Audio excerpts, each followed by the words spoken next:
सह्याद्रीच्या पसरलेल्या कसदार कडेकपाऱ्या आणि त्यांच्या उंच कड्यांवर लक्ष वेधून घेणारी हत्ती सोंडमाची, सगळीकडे धडकी भरवणारं घनदाट जंगल, त्यातून येणारे जंगली श्वापदांचे आवाज, काळजाचा ठाव घेणारा इथला मोकाट वारा, पायांची लाकडं करून टाकणाऱ्या इथल्या खडतर रानवाटा, आणि तरी तुमच्यातल्या हिमतीला जिवंत ठेवणारा या बुरुजांवरचा भगवा, हे सगळं अनुभवणं म्हणजे रांगणा.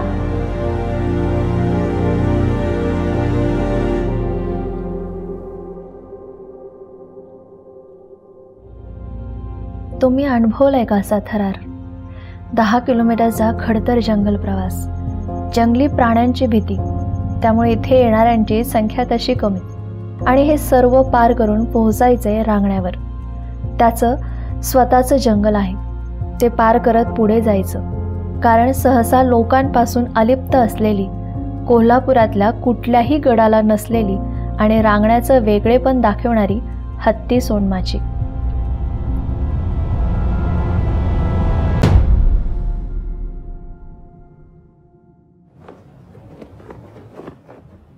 छत्रपती शिवाजी महाराजांच्या आवडत्या गडांपैकी असणाऱ्या रांगण्याचे महत्त्व इतिहासाच्या कित्येक कागदपत्रात दिसून येते.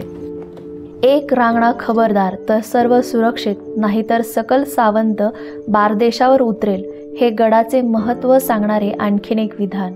भौगोलिकदृष्ट्या समृद्ध आणि महत्त्वाचे स्थान लाभलेला हा किल्ला कोकण व गोवा यांच्या सीमेरेषेजवळ वसलेला आहे. निसर्गाने खरंच किती रांगडेपणा बहाल केला या गडाला. अगदी जंगलाच्या कोंदणात कोरावा तसा हा रांगणा हे जंगल मिरवतोय. आजूबाजूच्या डोंगरांपासून आपला वेगळेपणा दाखवणारा त्याचा हा कडा अगदी तासून काढल्यासारखा. बुरुजाच्या टोकाला उभं राहिलं की आभाळाला हात टेकवल्याचा भास होतो. इथं उभं राहून किती आणि काय अनुभवायचं हाच प्रश्न पडतो.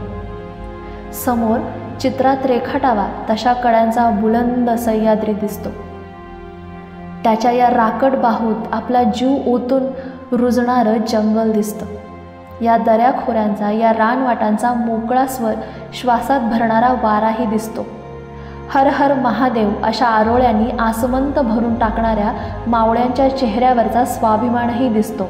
आणि तो स्वाभिमान घेऊन या रांगण्याच्या पोटात पुन्हा शिरायचं परतीसाठी.